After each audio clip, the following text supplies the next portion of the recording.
আমি একটু জানতে চাই যে ঈদে তো বর্ষাপুর হাতের স্পেশাল পায়েস খাওয়া হয়েছে তাই না?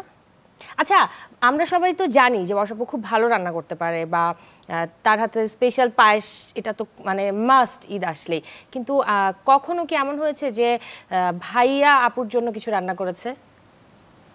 ভাইয়া বলেন। দেশে করা হয়নি। বিদেশে? হ্যাঁ, বিদেশে করেছিলাম একবার। কি দুইবার করছো?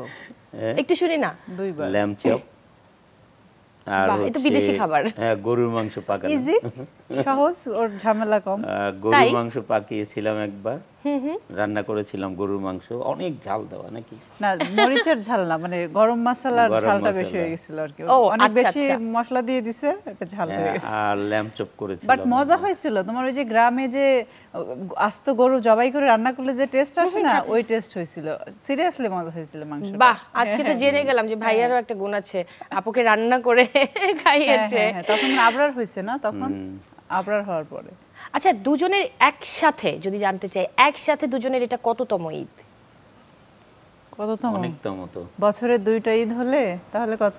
12 দুগুণা 24, 24-25, 24-25টা ঈদ। 24-25টা? বাহ, তাই তো হয় না? 12 দুগুণা 24, দুটো করে ঈদ। 12 বছর হলে। হ্যাঁ, এটা বিয়ের 12 বছর। 12 বছর, আর এমনি আরো 2 বছর। এমনিও তো পরিচিতি আছে তাই না? 14 বছর। 14 দুগুণে 28, 27টা, রাইট। 28তম ঈদে আমি একসাথে পেয়েছি দুজনকে। মায়া প্রেজেন্স, যে কথা হয়নি বলা আয়োজনে।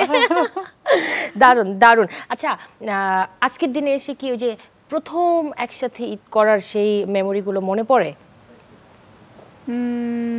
না না, মনে নাই।